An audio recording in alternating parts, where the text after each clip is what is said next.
I just picked up this brand new handheld welder from TRQWH, and today we're going to unbox this and give you a complete overview of the product. All right, getting right into this, let's cut into the box and see what we got inside.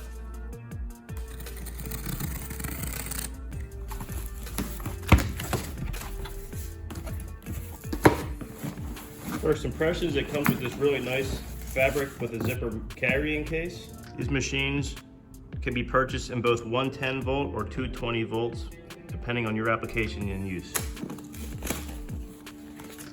Now let's bust this open.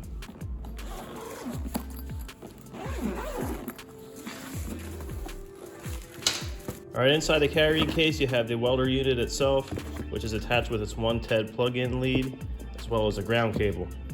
Also off to the side is the handle for your welding screen, and it's also included. This super light handheld component utilizes high-powered IGBT inverter welder technology and makes welding a breeze. First impressions of this device, it feels like a pretty well-made unit. Now some of the key features here is there's an on-off button right here on the front of this thing.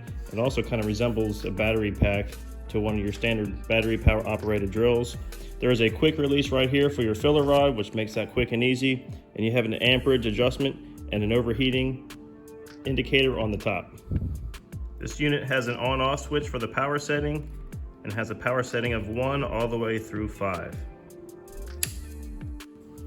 The basic operation of putting in your filler rod is you depress this capture lever right here, drop in your filler rod and release, and this thing is firmly placed in there. When you're done welding and this thing is burnt down to nothing, you push that rod back in it and you release it from the device. Also included in this kit is a user manual, as well as a handheld welding mask and lens. I want to put this together right now for you.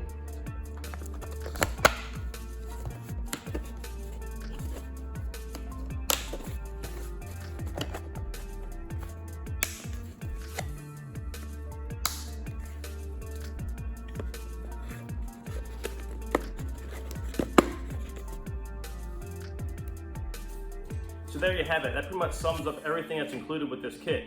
Now, if you want to get one for yourself, you can enter code SCANTRON15 for an additional 15% off. I'll leave links in the description of where you can get one yourself. So please join me for my next video where we go through a complete testing process of this welder and see what it can actually do.